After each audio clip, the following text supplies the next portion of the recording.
Watter een van die volgende pare sure en basisse wat almal dieselfde konsentrasie het, reageer om die hoogste pH by die ekwivalensiepunt in 'n titrasie by 25°C te gee? Die korrekte antwoord is D, etanoosuur en natriumhidroksied. Kom ons hersien net gou weer wat word bedoel met ekwivalensiepunt. Onthou, dit is daardie punt waar die suur volledig geneutraliseer is deur die basis, of omgekeerd, dit is waar die basis volledig geneutraliseer is deur die suur. Al produkte wat dan teenwoordig is die sout wat vorm en water. Daar is natuurlik die uitsondering as mens met karbonate werk, dan is daar ook koolstofdioksied. Maar hoofsaaklik is sout en water. Nou, om te bepaal wat die pH by hierdie eindpunt gaan wees, moet ons die suur en die basis met mekaar vergelyk in terme van sterkte. So ons begin met A, met soutsuur, en soutsuur is sterk. Ammoniak is 'n swak basis. Nou 'n sterk suur en 'n swak basis beteken dat die oplossing wat gaan volg, gaan meer aan die suurkant wees, met ander woorde 'n pH onder 7.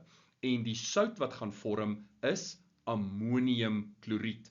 En maak 'n nota vir jouself oor ammoniumkloried, want dit word gereeld gevra om daarna te kyk en dan te bepaal wat is die produkte wat vorm tydens hidrolise van ammoniumkloried. In B begin ons ook met soutsuur, en ons weet reeds soutsuur is sterk, en dan natriumhidroksied is 'n sterk basis. Sterk suur, sterk basis, die pH by die eindpunt gaan 7 wees, ons gebruik broomtiemol blou as indikator, en die sout wat gaan vorm in hierdie geval is natriumkloried. So B is ook verkeerd. Salpetersuur, ook sterk. Onthou, soutsuur, swaalsuur, salpetersuur, esse, sterk. En kaliumhidroksied, dit is 'n sterk basis. Sterk suur, sterk basis, pH gaan by 7 wees, en die sout wat gaan vorm is kaliumnitraat. C is ook verkeerd.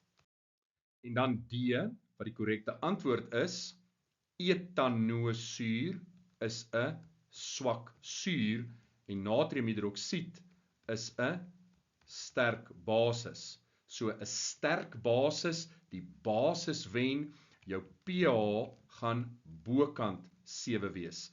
In die geval van A is die pH onder 7, en by B en by C is die pH gelyk aan 7. Ons soek die hoogste pH, en dit is opsie D.